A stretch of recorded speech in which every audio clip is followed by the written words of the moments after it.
having a different perspective on food. Let's talk about that.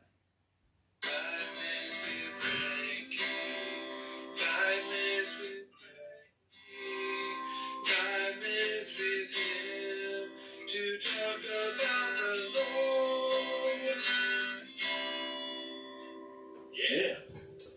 Fairlife, not a sponsor. Star Wars, not a sponsor. Anyway, so different perspective on food. Now, when we have a birthday party, okay, why do we eat at a birthday party? Because we're honoring the person who has a birthday, and so because of their birthday, they're being honored with us and giving us food. When we go to a wedding and we have food, we're honoring the bride and groom with our presence, that we're there to eat and drink and to celebrate the marriage. Why do we eat at Christmas? Because we're celebrating and honoring Jesus. Why do we eat and drink, at different locations? Because at that different location, we're honoring and having the blessing of that event. It's interesting that food is always tied to an event or tied to an honor in somebody's name or some kind of event.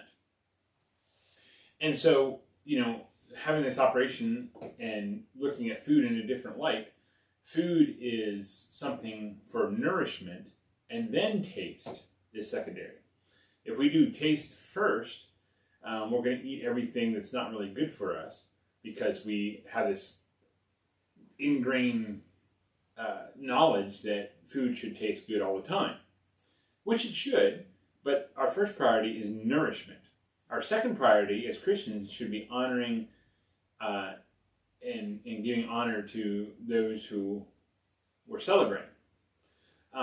Especially around the dinner table, we're celebrating family, we're celebrating communication, we're celebrating Jesus that gave us a blessing. So these are all honorable things. And then taste is last. But we have it mixed up, in our society that, if it tastes good, then you need to eat it.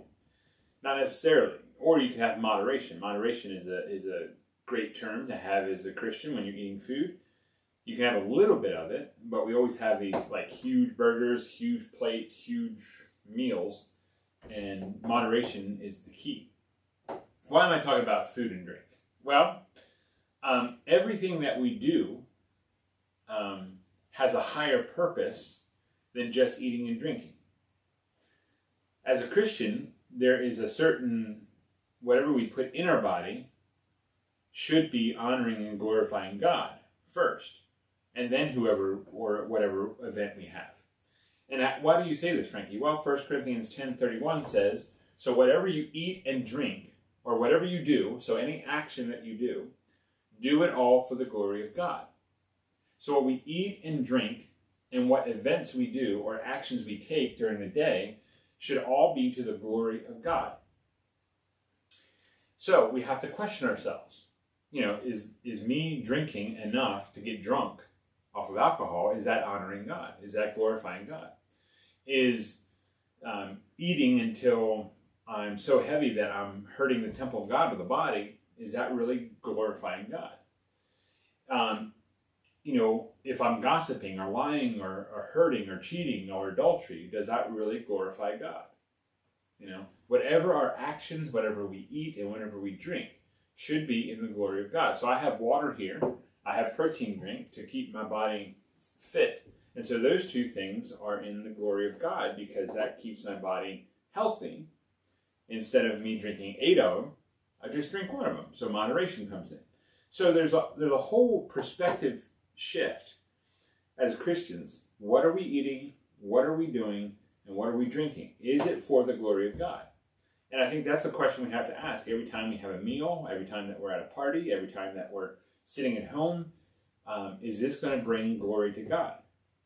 See, Christians, our whole life should be with Jesus, and Jesus is our Lord. And if our Lord says that we need to glorify God through what we eat and drink and what we see and do, then we need to question ourselves much more than we do each and every day. Everything that we do, say, eat, drink, should be in the glory of God. So hopefully we can change the perspective. of what food is, of what drink is, of what our actions are. Because in 1 Corinthians 10:31, it's actually a command. So whatever you eat or drink or whatever you do it all for the glory of God. So hopefully that opens your mind to a different perspective of the things that we do. You have a great day on this Thursday. I love you. Jesus loves you too. Be good to one another. Bye-bye.